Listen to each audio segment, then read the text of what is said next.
Hello students, experimental psychology के इस video lecture में आप सभी का स्वागत है। आज हम मनोभौतिकी या साइकोफिजिक्स के अर्थ का अध्ययन कर रहे हैं। एक्सपेरिमेंटल साइकोलॉजी का एक मुख्य उद्देश्य यह है कि उद्दीपक और अनुक्रिया के बीच में स्टिमुलस और इस स्टिमुलस के प्रति जो व्यक्ति अनुक्रिया कर रहा है उसके बीच में मात्रात्मक संबंध को स्थापित करना। इसका तात्पर्य या इसका मतलब ये हुआ विद्यार्थियों कि उद्दीपक और अनुक्रिया के बीच में जो संबंध है उसको स्थापित करना एक प्राचीनतम समस्याओं में से एक है और यह एक महत्वपूर्ण समस्या रही है और इसी समस्या को हम मनोभौतिकी में अध्ययन करते हैं। इस समस्या को कुछ फिलोसोफर्स ने माइंड या मन तथा बॉडी या शरीर के बीच में संबंध निर्धारण करने की समस्या बताया है। यहाँ पर मन से तात्पर्य है मानसिक घटनाओं से और शरीर को भौतिक घटनाओं के रूप में यूज़ किया गया है। तो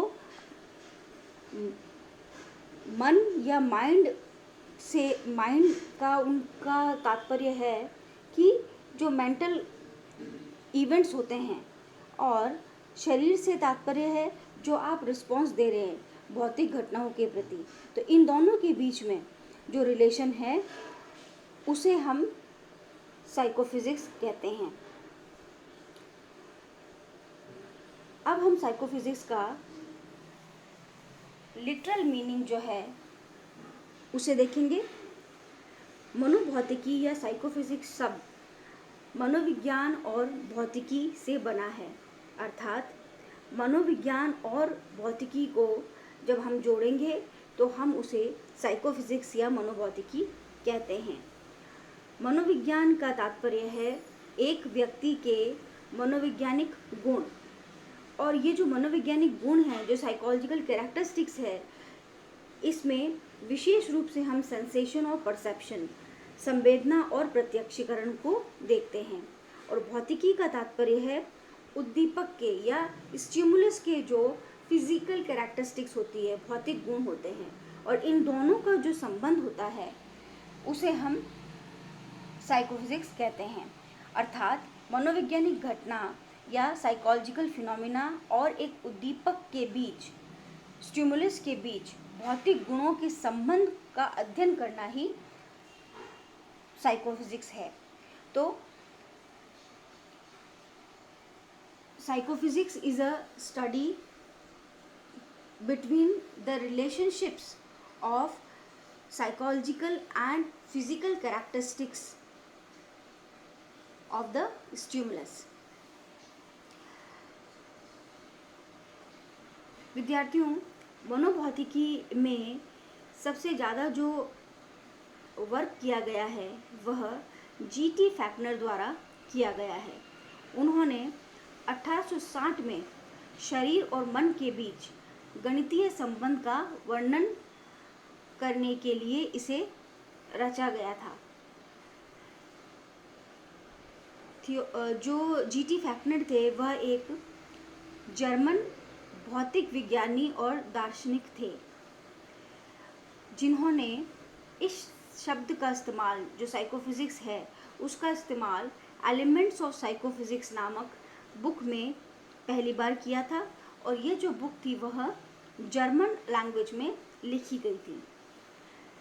लिप्जिंग विश्वविद्यालय में काम करते हुए उनके काम से पहले अर्नेस्ट हेनरिक वेबर ने स्पर्श और संवेदना के आधार पर पहचानने के लिए न्यूनतम अंतर की अवधारणा को प्रस्तावित किया था। तो विद्यार्थियों, जैसा कि मैंने आपको बताया कि फैक्नर ने साइकोफिजिक्स पर काफ़ी वर्क किया है, पर फैक्नर के से पहले वेबर जो एक साइकोलॉजिस्ट थे, उन्होंने 1846 में कुछ ऐसी समस्याओं पर कार्य किया था जो मनोभौतिकी की समस्याएं थी। तो उन्होंने फैक्नर से पहले वेबर ने इन पे खूब वर्क किया है, परंतु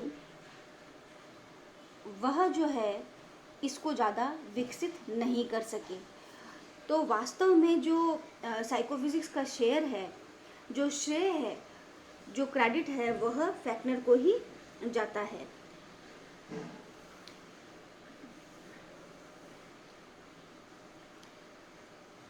तो विद्यार्थियों, हम यह अध्ययन कर रहे थे कि वेबर ने जस्ट नोटिसेबल डिफरेंस और JND, जिसे हम हिंदी में कह रहे हैं पहचानने के लिए न्यूनतम अंतर की अवधारणा का भी विकास किया था। और जस्ट नोटिसेबल डिफरेंस का तात्पर्य है कि कोई भी उद्दीपक यदि आपके सामने दिया जाता है, जैसे मान लीजिए किसी डार्क रूम में या किसी अंधेरे कमरे में आपको कोई स्टिमुलस, वहाँ पर स्टिमुलस क्या होगा, लाइट होगी। अगर कोई लाइट दिखाई जाती है तो उसके प्रति आपकी अनुक्रिया होगी। तो जब हम उस अनुक्रिया का अध्ययन करेंगे कि अगर आपको बहुत कम लाइट दिखाई गई तो आपने किस प्रकार अनुक्रिया किया, तो ये जो मात्रात्मक अध्ययन हम करेंगे आपका उद्दीपक यानी कि स्टिमुलस के प्रति और आपका रिस्पॉन्स, जो आप उसके प्रति रिस्पॉन्स दे रहे हैं, तो वह साइकोफिजिकल मेथड्स में आएगा। और यहाँ पर जस्ट नोटिसेबल डिफरेंस क्या है? जस्ट नोटिसेबल डिफरेंस या पहचानने योग्य अंतर का तात्पर्य है ऐसी इंटेंसिटी, ऐसी तीव्रता जहाँ पर आप यह अनुभव कर सकें कि आपको जो लाइट है वह दिखाई दे रही है, उसकी न्यूनतम मात्रा क्या है, उसे हम जस्ट नोटिसेबल डिफरेंस कहते हैं। तो विद्यार्थियों, जो उद्दीपक है और उसके प्रति जो अनुक्रिया हो रही है, उसके बीच में जो मात्रात्मक अध्ययन है, उसी को हम साइकोफिजिक्स में अध्ययन करेंगे। मनोविज्ञान की वो शाखा जो एक मनोवैज्ञानिक घटना और एक उद्दीपक के भौतिक गुणों के बीच का संबंध का अध्ययन करती है, उसे हम साइकोफिजिक्स कहते हैं। और उद्दीपकों और उनसे उत्पन्न होने वाली संवेदनाओं के बीच संबंध का अध्ययन करने वाली विद्या शाखा को मनोभौतिकी कहा जाता है।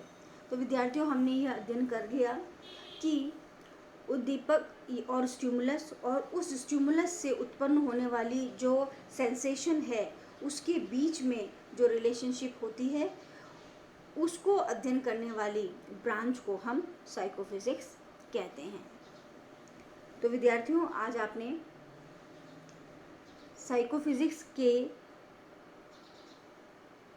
मीनिंग को अध्ययन किया। सभी को इस वीडियो लेक्चर को देखने और सुनने के लिए धन्यवाद।